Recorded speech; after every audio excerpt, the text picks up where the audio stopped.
ప్రియులారా, మన వాక్య భాగం రోమాపత్రిక 15వ అధ్యాయం 14 నుండి 21వ వచనం వరకు సావధానంగా వినండి.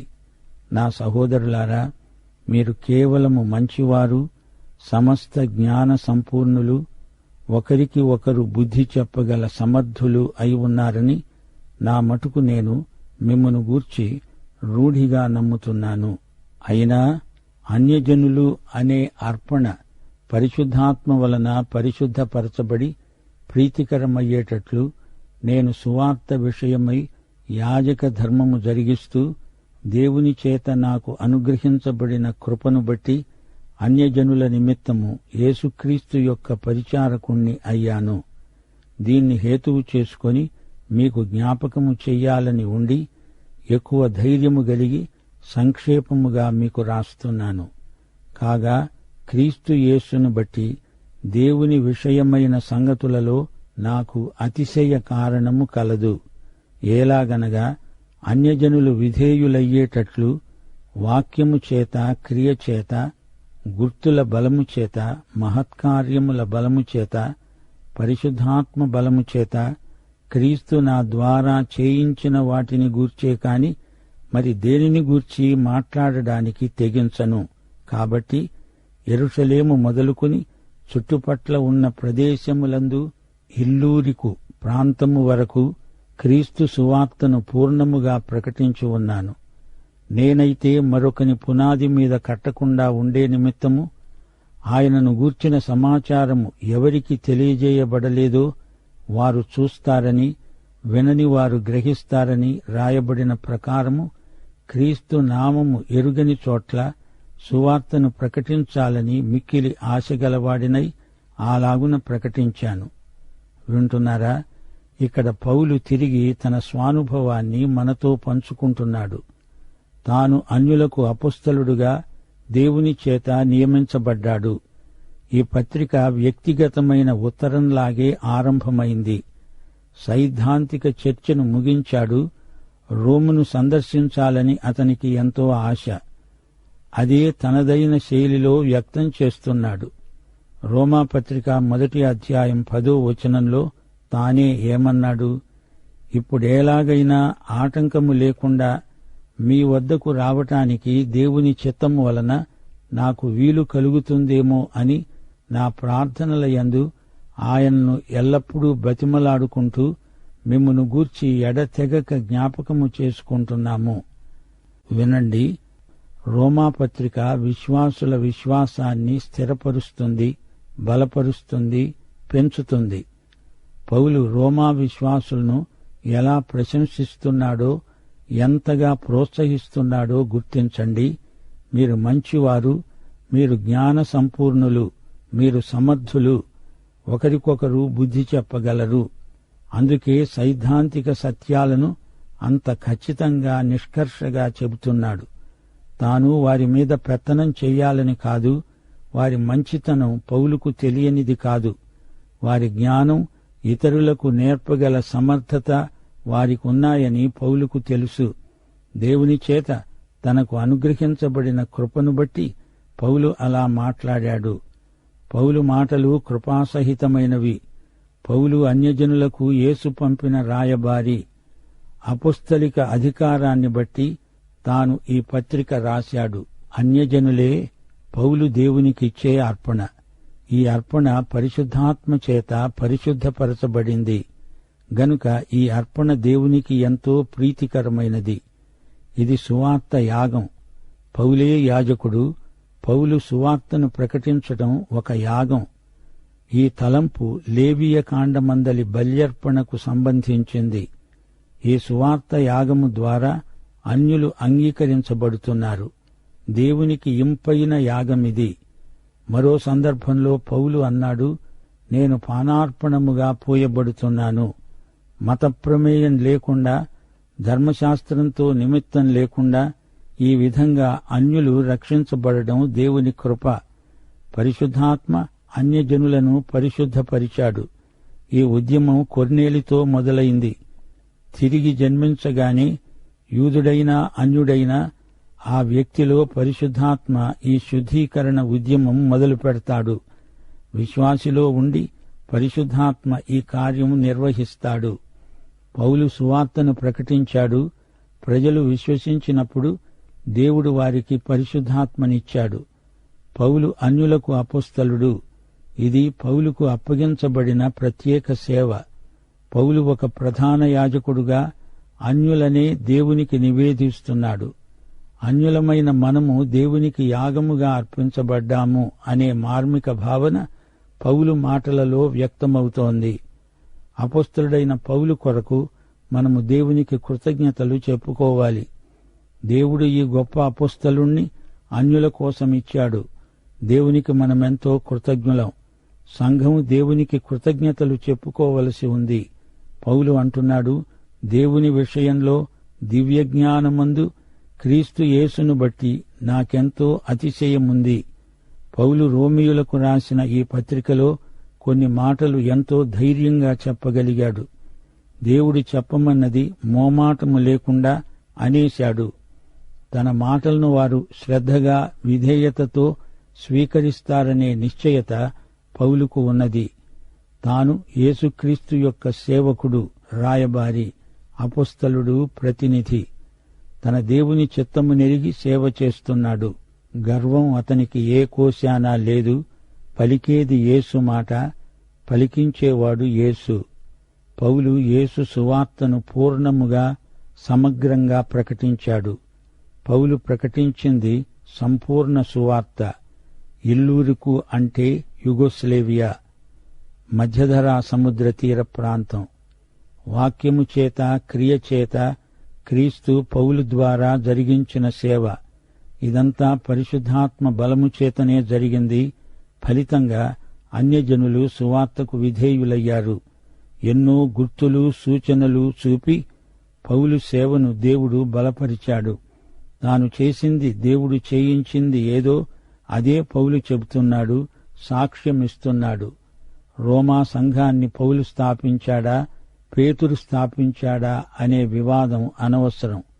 పౌలు ఇక్కడ స్వయంగా చెబుతున్నాడు, అన్యుల మధ్య దేవుడు జరిగించే సేవను గురించి గర్వించడానికి నాలో ఏముంది? ఇతరుల ద్వారా దేవుడు చేస్తున్నది నాదైనట్లు నేను మాట్లాడడానికి తెగించలేను. పెంతెకొస్తు దినాన గొప్ప కార్యం దేవుడు జరిగించాడు. అప్పటి నుండి సువార్త అన్యుల మధ్యకు చొరవ చేసుకుని వెళ్ళింది. ప్రథమంగా సువార్త అన్యుల మధ్యకు వెళ్ళింది. కొర్నేలి ఇంటికి మొట్టమొదట సువార్తను తీసుకువెళ్లినవాడు పేతురు. దేవుడు నా ద్వారా చేసిన వాటిని గురించి మాత్రమే నేను మాట్లాడతాను అంటున్నాడు పౌలు. అన్యులకు తాను అపోస్తలుడుగా దేవుడు ఆయనకు ప్రత్యేక సేవను అప్పగించాడు. ప్రథమ సంఘంలో అపోస్తలులకు దేవుడు గుర్తులు, మహత్కార్యాలు, రుజువులుగా అనుగ్రహించాడు. కొత్త నిబంధన గ్రంథం పూర్తి కాక మునిపే దేవుడు అలాంటి సూచనలతో, మహత్కార్యాలతో వారి సేవను బలపరిచాడు. ఇవన్నీ వారు ప్రకటించే వాక్యానికి ఎంతగానో దోహదపడ్డాయి. వాక్యాన్ని ఈ కార్యాలు ధృవపరిచాయి. పౌలు ఎఫెసీయులకు రాస్తూ ఎఫెసీ పత్రిక 2వ అధ్యాయం 20వ వచనంలో అన్నాడు, క్రీస్తు యేసే ముఖ్యమైన మూలరాయి అయి ఉండగా అపోస్తలులు, ప్రవక్తలు వేసిన పునాది మీద మీరు కట్టబడి ఉన్నారు. అపోస్తలులు పునాది కారు, క్రీస్తే పునాది. 1 కొరింథీ 3వ అధ్యాయం 11వ వచనంలో పౌలన్నాడు, వేయబడినది తప్ప మరో పునాది ఎవడూ వేయనేరడు. ఈ పునాది యేసుక్రీస్తే. యేసుక్రీస్తు అని ఈ పునాది వేసింది అపోస్తలులే. ఇదే మాట పౌలు ఇక్కడ అంటున్నాడు. పౌలు ద్వారా సువార్త ఇల్లూరికు ప్రాంతాలలో ప్రకటించబడింది. రోమా సామ్రాజ్యంలో ఇల్లూరికు ఒక రాష్ట్రం. ఇటలీ తరువాత ఈ ప్రాంతం అంత ప్రాముఖ్యమైంది. ఏడ్రియాటిక్ సముద్రం నుండి డాన్యూబ్ నది వరకు ప్రసరించిన భూభాగమిది. యెరూషలేము నుండి రోము వరకు పౌలు సువార్త యాత్రా స్థలాలే. అయితే వివరాలు మనకు తెలియవు. పౌలు స్పెయిన్కు వెళ్ళాడు, బ్రిటనుకు కూడా వెళ్లి ఉండవచ్చు. రోమా సామ్రాజ్యానికి సువార్త తీసుకువెళ్లినవాడు అపొస్తలుడైన పౌలు. మరొకరి పునాది మీద నేను కట్టను, సువార్త వినబడని చోట్లకు నేను వెడతాను. చూడని వారు చూస్తారు, అంతకు ముందు వినని వారు గ్రహిస్తారు. క్రీస్తు నామమును ఎరుగని వారున్న ప్రదేశాలలో సువార్త ప్రకటిస్తాను. అపొస్తలిక అధికారం పౌలుకుంది. ఆ ఊరిలో సేవ జరుగుతూ ఉంటే మరొక ఊరికి వెడతాడు కాని అదే ఊరిలో పోటీ సంఘర్షణలకు పౌలు దిగడు. అపొస్తల కార్యములు 14:3 వారు ప్రభువును ఆనుకొని ధైర్యముగా మాట్లాడుతూ అక్కడ బహుకాలము గడిపారు. ప్రభువు వారి చేత సూచక క్రియలను అద్భుతములను చేయించి తన కృపావాక్యమునకు సాక్ష్యమిప్పించాడు. అది అపొస్తలిక అధికారం. అవి అపొస్తలిక సూచనలు. అపొస్తలుల చేతిలో కొత్త నిబంధన గ్రంథముంది అనుకుంటున్నారా? అప్పటికి కొత్త నిబంధన గ్రంథం ఇంకా పూర్తి కాలేదు. అపొస్తలుల కాలం తరువాత అపొస్తలిక బోధ పూర్తిగా సంఘానికి అప్పగించబడింది. వాక్యానికి సూచన రాయబడిన వాక్యమే. రేమా వాక్యం పలకబడింది, గ్రాఫే వాక్యం రాయబడింది. పలకబడిన దానికి ధృవీకరణ రాయబడిందే. భక్త యోహాను తన జీవితపు చరమదశలో రాస్తూ అన్నాడు, 2 యోహాను 10 ఎవడైనా ఈ బోధను తేక మీ వద్దకు వచ్చిన ఎడల వానిని మీ ఇంట చేర్చుకొనవద్దు, శుభమని వానితో చెప్పవద్దు. నిజమైన దైవసేవకుడు అనడానికి రుజువు అతని బోధే. అది వాక్యానుసారమైనదై ఉండాలి. ఈ రోజున అంతే. ఏమేమో చేస్తున్నాము అని కాదు, నీవేం చెప్తున్నావు అనేది ముఖ్యం. ఈ రోజున తప్పుడు బోధలు మన మధ్యకు రవాణా అయి వస్తున్నాయి. పరిశుద్ధాత్మకు వ్యతిరేకంగా దురాత్మ పనిచేస్తున్న రోజులివి. దేవుని రాజ్యము భోజనము కాదు, పానము కాదు. దేవుని రాజ్యమంటే ఏవేవో చిత్ర విచిత్రాలు చేయడమూ కాదు, బాహిరమైన సంచలనం కాదు. దేవుని రాజ్యమంటే దేవుని నీతి. నైతికంగా విచ్చలవిడిగా తిరుగుతూ, స్త్రీ పురుషులు అసభ్యంగా ప్రవర్తిస్తూ దేవుని రాజ్యానికి గుర్తులు చూపుతామంటే వీరినెలా నమ్మాలి?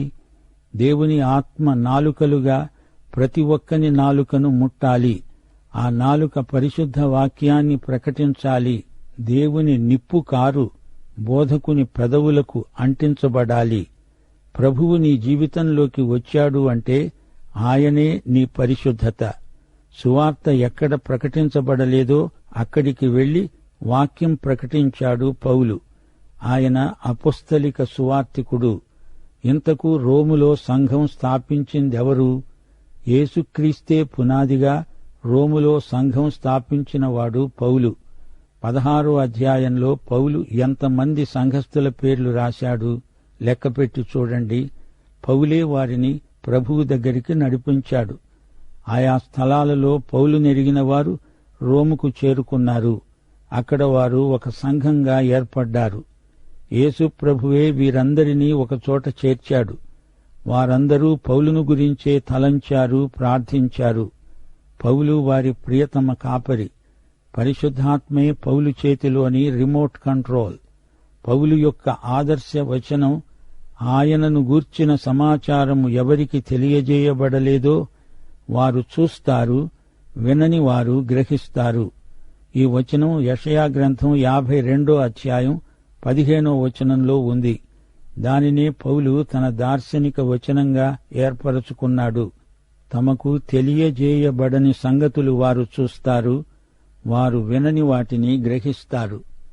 ఆధ్యాత్మిక అంధులకు, చెవిటివారికి పౌలు సువార్త ప్రకటించాడు. సువార్త ప్రజల కండ్లు తెరిచింది, చెవులు తెరిచింది. ప్రియ విశ్వాసి, ఈ పాఠంలో పౌలు తన తుది పలుకులు రాస్తున్నాడు. సంఘబిడ్డలను వ్యక్తిగతంగా దర్శించాలని, వారందరితో వ్యక్తిగతంగా సహవాసం చెయ్యాలని పౌలు ఎంతగానో ఆశించాడు. పత్రిక చివరి భాగంలో తన సేవ కొరకైన తన ప్రేరణ, తన పిలుపు వెలుగులో తానేం చెయ్యబోయేది వివరిస్తున్నాడు. రోమా సంఘస్థులకు ప్రోత్సాహకంగా ఈ మాటలు పౌలు రాశాడు. అనేక ప్రాతిపదిక సత్యాలను వారికి జ్ఞాపకం చేయడానికి రాశాడు. రోమాపత్రికలో తన సేవా విధానాన్ని గురించి రాస్తూ క్రీస్తు సేవను గురించి పేర్కొన్నాడు. క్రీస్తు తనను తాను సంతోషపరుచుకొనలేదు. సేవలో క్రీస్తు మాదిరిని అనుకరించడం సేవకులకు మార్గదర్శకం. 1 పేతురు 2 క్రీస్తు కూడా మీ కొరకు బాధపడి మీరు తన అడుగుజాడలలో నడుచుకునేటట్లు మీకు మాదిరి ఉంచిపోయాడు. త్యాగపూర్వకమైన సేవ, శ్రమలతో కూడిన సేవ, వాక్యానుసారమైన లేఖనానుసారమైన సేవ, ప్రజల కష్టసుఖాలను పంచుకునే సేవ, నిశ్చయత కలిగించే సేవ, ఉద్రేకభరితమైన సేవ, ఈ సేవకు మాదిరి యేసే. ఇది పౌలుకు దేవుడు అప్పగించిన ప్రత్యేక సేవ. 21 సేవ కొరకైన ప్రేరణను పౌలు పేర్కొన్నాడు. మరొకని పునాది మీద కట్టను అంటూ సేవా విధానాన్ని వివరించాడు. ఈ అధ్యాయంలో జ్ఞాపకముంచుకోవలసిన అమూల్య సత్యాలు కొన్ని ఉన్నాయి. బలహీనులకు నేనెంతో అచ్చి ఉన్నాను అన్నాడు పౌలు. దేవుడు మనల్ని రక్షించింది ఇతరులను ప్రభువు దగ్గరికి తేవడానికి. యూదులను దేవుడు రక్షించింది ఎందుకు? అన్యులను రక్షకుని వైపుకు నడిపించడానికి. అన్యులమై రక్షించబడిన మనము యూదులకెంతో అచ్చి ఉన్నాము. యోహాను సువార్త 4:22 ప్రభువన్నాడు, రక్షణ యూదులలో నుండే కలుగుతుంది.